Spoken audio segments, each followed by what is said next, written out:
A continuación vamos a ver la definición de límites en coordenadas polares y aplicaciones para casos particulares en el cálculo del límite doble. Consideremos un punto de coordenadas x, y en un sistema de ejes cartesianos y ortogonales x, y. Consideremos la distancia que hay entre ese punto y el origen de coordenadas, cuya expresión de cálculo usando Pitágoras resulta ser igual a esta expresión. Consideremos el ángulo θ, que es el ángulo comprendido entre el eje x positivo y este radio vector que tiene origen, el origen de coordenada, y extremo en el punto P. Θ, en este caso particular, lo vamos a considerar que puede variar entre 0 hasta 2π. Las coordenadas cartesianas del punto P serían x e y, mientras que las coordenadas polares sería el par ρθ, donde ρ no puede tomar valores negativos, ya que es una distancia. El valor más pequeño, ¿sí?, es 0, mientras que θ puede tomar esta variación que acabamos de mencionar. Podemos ir de unas coordenadas a otra coordenada para un mismo punto, teniendo en cuenta las siguientes igualdades. Estas igualdades me permiten ir de las coordenadas polares a las cartesianas, mientras que estas me permiten encontrar las coordenadas polares conociendo las coordenadas de un punto en cartesianas.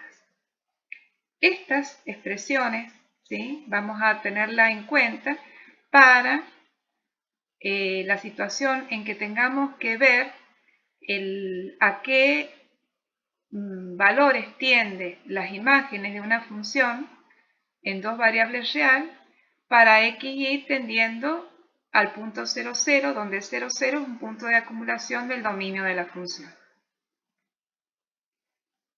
Entonces, estamos bajo la situación de querer analizar el comportamiento de la imagen de la función f en x, y para x, y tendiendo al 0, 0, pero trabajando con las coordenadas polares, donde a x, ¿sí?, lo vamos a considerar y lo vamos a reemplazar por ρ coseno de θ, acá en esta expresión, y el y lo vamos a reemplazar por ρ seno de θ. Pero bueno, cuando nosotros reemplacemos acá al x y el y por estas expresiones, ya la expresión de las imágenes no van a depender de x y y, sino de las nuevas variables, que sería ρ y θ. Entonces, ¿qué pasa con la tendencia acá? Observemos gráficamente. El punto x y vamos a considerarlo como un punto cualquiera del plano x y. Entonces, estos puntos x e y, que va a estar en las proximidades del 0, 0, vamos a analizar qué pasa cuando estos puntos ubicados en cualquier parte del plano se van aproximando al origen de coordenadas. Observemos que cualquiera sea el punto que consideremos, si yo me aproximo al origen de coordenadas, lo que va a pasar en las coordenadas polares es que ρ va a tender a 0. Es decir, cuando x y tiende al punto 0, 0, entonces ρ tiende a 0. Θ sigue variando, ¿sí?, porque el punto puede estar acá, ¿sí? Entonces, lo que tiende a 0 es ρ. Entonces, a partir de ellos definimos el límite en coordenadas polares mediante la siguiente expresión, ¿sí?, en la cual L de θ, que es el resultado de este límite cuando ρ tiende a 0, de f donde acá hemos reemplazado el x por esta expresión y el y por esta expresión, en general va a ser un límite que va a depender de θ. Y también puede existir o no como cualquier límite. Veamos qué relación hay entre los límites polares y el límite doble. Si el límite doble de la función para x, y tendiendo al 0, 0 existe y el límite en polares para algún ángulo θ también existe, entonces se ha podido probar que el límite doble va a coincidir con el límite en polares. Ahora, si yo encuentro dos ángulos θ, un θ1 y un θ2, de tal forma que los límites en polares existen y son distintos, entonces se puede probar, está demostrado que el límite doble, este límite, no existe.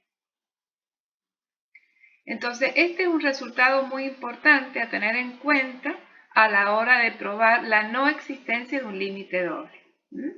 Es decir, si encontramos dos ángulos, dos valores de θ, dos direcciones en la cual el límite en polares para cada ángulo θ me dé diferente uno de otro, entonces voy a poder asegurar que el límite doble no existe. Por otro lado, también los límites en polares me permiten asegurar la existencia del límite doble y me permite calcular el límite doble, pero bajo ciertas condiciones. Veamos el teorema.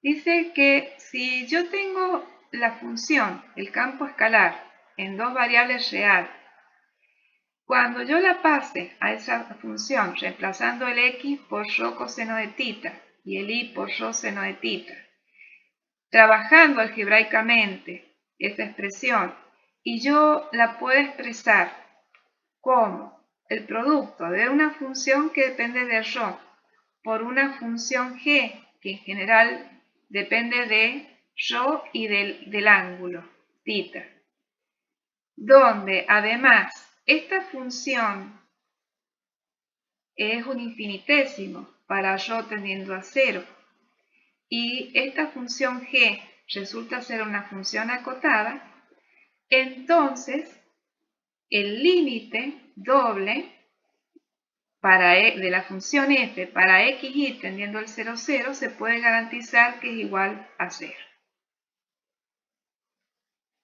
Veamos ejemplos.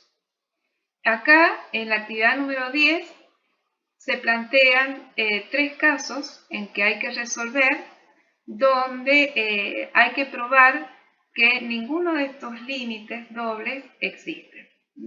Y lo vamos a hacer utilizando coordenadas polares.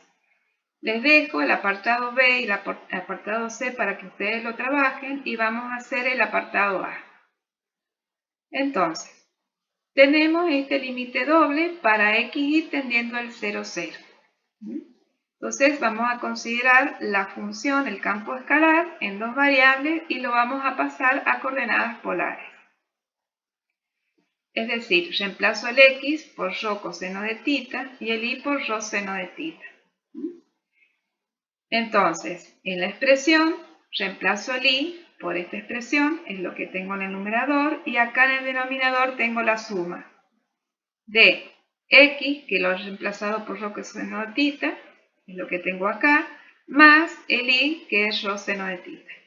Bueno, acá fíjense que en el denominador yo puedo sacar factor común rho. Entonces, sacando factor común rho, puedo simplificar y entonces me queda esta expresión. Calculemos el límite en polares para rho tendiendo a 0 de la función, la f, donde he reemplazado el x por rho coseno de θ y el y por rho seno de θ. Entonces el límite va a ser igual al límite de esta expresión. el seno de tita sobre coseno de tita más seno de tita. Observen que esta expresión no depende del rho, por lo cual el límite va a ser igual a seno de tita sobre la suma del coseno de tita más seno de tita. Fíjense que este límite depende de tita. Por otro lado, si yo cambio el valor, o sea, para distintos valores de tita que considere, voy a obtener distintos valores de límite. Entonces, a partir de ello, yo puedo asegurar que el límite doble no existe. Es decir, siempre que yo calcule el límite en polares y ese límite me quede una expresión que depende de tita, entonces voy a poder asegurar que el límite doble no existe. Cuidado, porque esta herramienta solo se puede utilizar para el caso cuando el xy tiende al 0, 0. Observen que en todas las propuestas tiene esa característica. Si yo tengo xy que tiende a un punto que no sea el 0, 0, esto no es válido. Veamos otro ejemplo, pero ahora para probar que el límite doble existe y es igual a un cierto valor. Esto lo vamos a usar después cuando trabajemos en el análisis de si una función es diferenciable, tema que vamos a abordar dentro de poco. Entonces, tenemos fíjense este límite doble para xy tendiendo al 0, 0. De esta función, este campo escalar, en dos variables. Entonces, pasamos este límite doble a coordenadas polares. Estoy reemplazando el x por rho coseno de tita y el y por rho seno de tita. Acá el r es rho.